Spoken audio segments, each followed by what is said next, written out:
Welcome back to Chapter 9, Common Stock Valuations. Fundamentals of valuation. As noted earlier, the intrinsic value of an asset is the present value of the expected cash flow provided by the asset.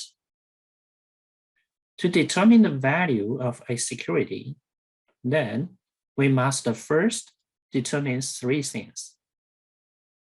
What are the expected future cash flows? When will the cash flow occur? What is the required rate of return for this stream of cash flows? The value of the asset can be compared to its market price to determine whether the asset should be purchased or not.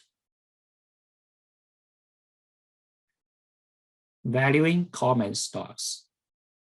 There are many possible formulas that can be used to value common stocks, but most of them are simply present value of method. The difference between them is in the pattern of future cash flows that they assume or the particular cash flows that they use. For example, dividend or free cash flow. We will look at several discounted cash flow methods. The constant growth dividend discount model, the two-stage growth model, three-stage growth model, the earnings model, and the free cash flow model. The constant growth dividend discount model is a dividend discount model that assumes the future dividend will grow at a same constant rate, G, and be discounted at some required rate of return, P, CS. So the value is going to be D1 divided by K CS minus G. Note that since the growth rate is constant, if we know the most recent dividend, then we will know all the future dividends. Preferred stock valuation. Preferred stock is a kind of a hybrid security. It represents an ownership claim on the firm's asset like a common stock. Holders of preferred stock do not benefit from increases in the firm's earnings, and they generally cannot vote in the corporate elections like a bond. Further, like a bond, preferred stock generally pays a fixed dividend payment each period. There is no maturity date, so the life of a share is effectively infinite. Since preferred stock is expected to pay a constant dividend forever, so we can simply find the present value of an infinite stream of constant cash flows. V equal to D divided by K, which is refreshingly simply given some of the previous formulas.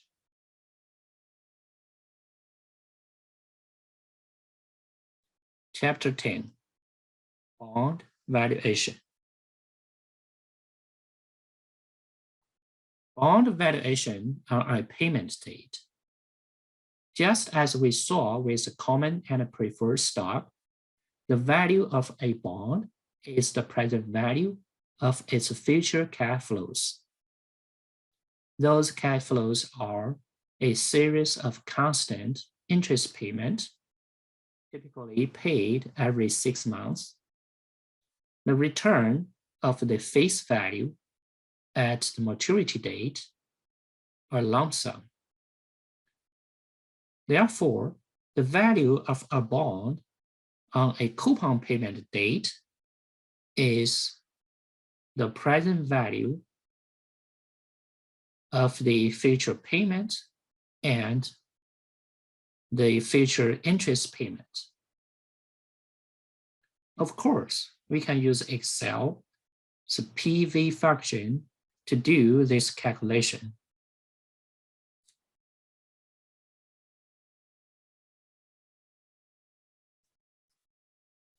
Using Excel's price function, the price function returns the clean piece of a bond on any date.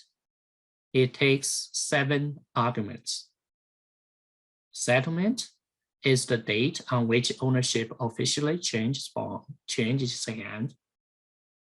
Maturity is the maturity date of the bond.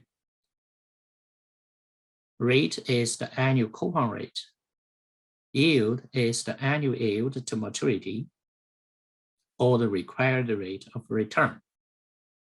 Redemptions is the maturity value of the bond as a percent of the face value, typically 100%. Frequency is the frequency with which coupon payments are made, usually 2. Basis is the method by which days are counted. This is the day count basis. The result of a price function is the clean price as a percentage of the face value of the bond.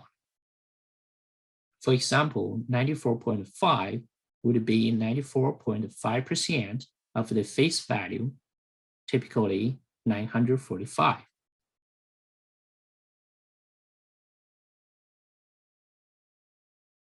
Duration and modified duration. Duration combines the effects of maturity, coupon rate, and yield into a single number that we can use to measure the interest rate sensitivity of a bond. The larger the duration, the greater the interest rate risk of the bond. Macaulay duration can be calculated using the duration function as follows. Modified duration is a better measure of the change in the price of a bond when yields change. And we can calculate using the MD function. For small changes in yield, we can get a good approximation of the percentage change in bond price.